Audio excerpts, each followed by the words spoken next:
PoK में अमित शाह ने मारी जबरदस्त एंट्री, दहला पाकिस्तान। पीओके ने भारत का किया खुला समर्थन। पीओके के सरकार ने पाकिस्तान को दिया बड़ा झटका। सऊदी और भारत के बीच हुई ऐतिहासिक डील, थर्रा उठा चीन और पाकिस्तान। दोस्तों, आपने ये कहावत तो सुनी ही होगी, बंदर के हाथ में नारियल। ये कहावत पाकिस्तान पर एकदम फिट बैठता है। भूखा नंगा पाकिस्तान जिससे अपना देश संभलता नहीं और चिल्ला चिल्ला कर बोलता है पीओके हमारा है, वो भी उसके हाथ से रेत की तरह फिसलते जा रहा है। दोस्तों, आपको याद होगा एक बार सदन में अमित शाह ने कहा था पीओके के लिए हम जान भी दे देंगे। अब अमित शाह ने पूरी तरह से अपनी कमर कस ली है और सेना भी तैयार है पीओके में झंडा गाड़ने के लिए। बस सरकार को हरी झंडी दिखाने की देरी है। दोस्तों, आपको क्या लगता है 2024 चुनाव से पहले बीजेपी पीओके पाकिस्तान से छीन लेगी या नहीं? कमेंट बॉक्स में अपनी राय जरूर बताएं। तो चलिए दोस्तों, जानते हैं ऐसा क्या किया है अमित शाह ने जिससे शहबाज शरीफ की रातों की नींद और चलाक चीन का चैन छिन गया है। पिछले दिनों पीओके में कुछ ऐसा हुआ है जिसके बाद प्रधानमंत्री शहबाज शरीफ की नींद उड़ जाएगी।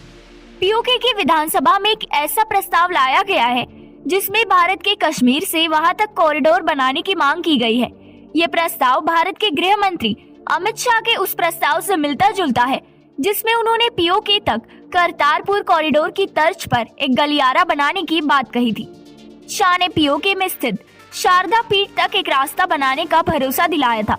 उन्होंने कहा था कि भारत सरकार इस दिशा में काम करेगी ताकि श्रद्धालुओं को शारदा पीठ के दर्शन का मौका मिल सके। पीओके की विधानसभा में आए एक प्रस्ताव से पाकिस्तान में खलबली मच गई है। विधानसभा में पीटीआई के जावेद भट्ट की तरफ से ये प्रस्ताव लाया गया है। इस प्रस्ताव में देश की सरकार और पीओके सरकार से सीमा पार रहने वाले कश्मीरियों को एक दूसरे से मिलने का अवसर प्रदान करने की मांग की गई है। प्रस्ताव के मुताबिक जिस तरह से करतारपुर कॉरिडोर बनाया गया है उसी तरह से यहाँ पर भी एक कॉरिडोर बनाया जाए ताकि भारत में कश्मीर घाटी और यहाँ के लोग एक दूसरे से मिल सके। प्रस्ताव में कहा गया है कि 5 अगस्त 2019 से व्यापार भी बंद है और पीओके से कोई भी कश्मीरी भारत के हिस्से वाले कश्मीर में नहीं जा सकता है। इस प्रस्ताव पर पाकिस्तान के बड़े राजनयिकों और रिटायर्ड अधिकारियों में खलबली सी है। भारत में तैनात रहे पाकिस्तान के पूर्व उच्चायुक्त अब्दुल बासित ने एक वीडियो में इस प्रस्ताव को लेकर कई बातें कही हैं। उनकी माने तो प्रस्ताव से तो लगता है कि पीओके के लोगों को कश्मीर के बारे में कुछ मालूम ही नहीं है। उनका कहना है कि ऐसे लोगों को एक वर्कशॉप आयोजित करके कश्मीर के मसले के बारे में बताना चाहिए। बासित ने कहा कि जम्मू कश्मीर की स्थिति करतारपुर कॉरिडोर वाले पंजाब से पूरी तरह से अलग है। उनकी माने तो भारत का पंजाब और पाकिस्तान का पंजाब प्रांत दोनों के बीच बंटवारा साफ नजर आता है। दोनों ही प्रांतों के बीच अंतर्राष्ट्रीय सीमा है, जबकि पाकिस्तान के कश्मीर और जम्मू कश्मीर की स्थिति इससे पूरी तरह से अलग है। पाकिस्तान में कई रिटायर्ड अधिकारियों की माने तो कॉरिडोर की बात करना और इसके बारे में प्रस्ताव लाना भारत के दावे को मान्यता देना जैसा है।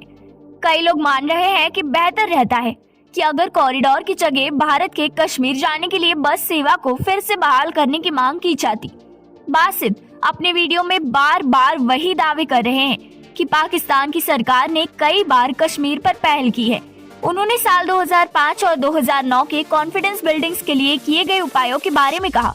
उन्होंने कहा कि भारत कश्मीर मसले को सुलझाने के लिए जरा भी गंभीर नहीं है। सऊदी अरब जो कभी पाकिस्तान का तरफदार हुआ करता था, अब उसके लिए ही बड़ी परेशानी बन सकता है। पाकिस्तान हमेशा भारत को एक दुश्मन के तौर पर देखता है। सऊदी अरब वो मुल्क है जो हर बार मुश्किल में फंसे पाकिस्तान की मदद करता आया है। ऐसे में सऊदी और भारत के बीच हुई एक डील के लिए मुसीबत बन सकता है। भारत के इंटेलिजेंस रॉ और सऊदी के बीच एक ऐतिहासिक समझौता हुआ है। इस समझौते के बाद रॉ को आतंकवाद के खिलाफ बड़ी मदद मिलेगी। इसे एक महत्वपूर्ण घटनाक्रम करार दिया जा रहा है। कुछ ही दिनों पहले इस समझौते को सऊदी कैबिनेट की मंजूरी मिली है। इस समझौते के बाद सऊदी अरब आतंकवाद की लड़ाई में खाड़ी देशों में भारत का सबसे बड़ा साथी बन जाएगा। सऊदी अरब की कैबिनेट की तरफ से जो मंजूरी दी गई है उससे जुड़ा एक आधिकारिक बयान भी जारी हुआ है। इस बयान के मुताबिक सऊदी सुरक्षा एजेंसी रॉ के साथ मिलकर आतंकवादी घटनाओं और आतंकवाद को मिलने वाली आर्थिक दम पर लगाम कसने की दिशा में काम करेगी। सऊदी गजट की तरफ से इस पूरे समझौते के बारे में आधिकारिक तौर पर जानकारी दी गई है। इस गजट के मुताबिक देश की कैबिनेट जिसकी अध्यक्षता किंग सलमान ने की थी, उसमें ही इस समझौते को मंजूरी मिली है।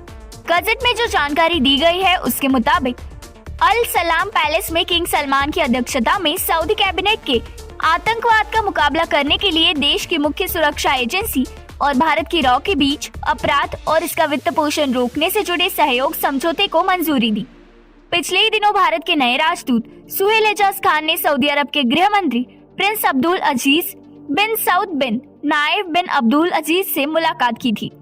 इस मीटिंग के बाद ही सऊदी अरब का ये बड़ा फैसला आया है। सऊदी प्रेस एजेंसी ने कहा कि स्वागत समारोह के दौरान आम हित के कई मुद्दों पर चर्चा की गई। इसी मुलाकात के बाद सऊदी अरब ने एससीओ की तरफ अपना पहला कदम बढ़ाया है। पाकिस्तान में इस पूरे मामले को लेकर पूरी तरह से खामोशी है, जबकि मुल्क के विशेषज्ञ सऊदी और भारत के बीच इस समझौते को ऐतिहासिक करार दे रहे हैं। उनका कहना है कि भारत और पाकिस्तान के बीच कई मसले हैं, मगर उनसे अलग भारत हमेशा कश्मीर में आतंकवाद के लिए पाकिस्तान को दोषी करार देता है। देश में मौजूद आतंकी संगठनों पर हमेशा भारत का सख्त रुख रहता है। पाकिस्तान के रक्षा विशेषज्ञ मान रहे हैं कि ऐसे में भारत और सऊदी अरब के बीच हुई ये डील काफी इम्पोर्टेंट है। भारत हमेशा कहता आया है सऊदी अरब में पाकिस्तान के कई आतंकी मौजूद है। ऐसे में ये डील वाकई पाकिस्तान के लिए बड़ा झटका है। वो ये भी मानते हैं कि इसका मतलब यही हुआ कि भारत और सऊदी अरब अब आतंकवाद के मामले में एक ही दिशा में सोच रहे हैं। पाकिस्तान के रक्षा विशेषज्ञों ने ये भी याद दिलाया है कि पाकिस्तान और सऊदी अरब के बीच एक रक्षा समझौता भी है। पाकिस्तान के हजारों मिलिट्री ऑफिसर्स, जिनमें सर्विंग और रिटायर्ड दोनों ही शामिल है, अभी तक सऊदी अरब में है। साथ ही सऊदी की सेनाओं के साथ एक ट्रेनिंग समझौता भी है। ऐसे में ये समझौता पाकिस्तान के लिए टेंशन की बड़ी वजह है। जानकारों के मुताबिक इससे समझ जाना चाहिए कि पाकिस्तान किस दिशा में जा रहा है। सऊदी अरब के साथ आना ये बताता है कि खाड़ी के मुसलमान देशों के बीच आपकी अब ज्यादा हैसियत नहीं बची है। उन्होंने कहा कि इसकी शुरुआत 5 अगस्त 2019 से ही हो गई थी। उस समय भारत ने जम्मू कश्मीर से अनुच्छेद 370 को हटाकर इसका विशेष दर्जा खत्म कर दिया था। उस समय भी सऊदी अरब समेत मुसलमान देशों ने पाकिस्तान को तवज्जो नहीं दी थी। वो मानते हैं कि कश्मीर के मामले पर अब खाड़ी देशों की तरफ से पाकिस्तान को ज्यादा समर्थन नहीं मिलेगा। ये डील ऐसे समय में हुई है जब पाकिस्तान को सऊदी अरब और संयुक्त यूएई से आर्थिक मदद की जरूरत है। इस मदद की वजह से ही IMF का बेल आउट पैकेज प्रोग्राम अटका हुआ है। फिलहाल अब पाकिस्तान खाड़ी देशों की तरफ से भी किनारे किया जा सकता है। ये समझौता कम से कम इसी तरफ इशारा करता है। क्या है शारदा पीठ की अहमियत? शारदा पीठ, जिसे माता शारदा देवी मंदिर के तौर पर भी जानते हैं, उसके दरवाजे भारत के उत्तरी कश्मीर के कुपवाड़ा जिले में है। ये मंदिर बस 500 मीटर दूर POK में है। मंदिर नीलम घाटी में है और सन 1947 से ही भारतीय इसके दर्शन से दूर है। मार्च 2019 में तत्कालीन पाकिस्तानी PM इमरान खान ने भी इसी तरह की बात कही थी। उन्होंने कहा था कि वो करतारपुर कॉरिडोर की तर्ज पर हिंदुओं के लिए महत्वपूर्ण धार्मिक स्थलों को खोल सकते हैं। इमरान ने शारदा पीठ के अलावा कटा सराज मंदिर का नाम भी लिया था। ये मंदिर कश्मीरी पंडितों के लिए काफी पवित्र जगह है। जम्मू कश्मीर के जाने माने प्रोफेसर अयाज रसूल नाजकी पहले भारतीय थे जो साल 2007 में इस मंदिर तक पहुंचे थे। मंदिर POK के मुजफ्फराबाद से 160 किलोमीटर दूर एक छोटे से गांव में है। कृपया वीडियो को लाइक तथा चैनल को सब्सक्राइब करें। धन्यवाद।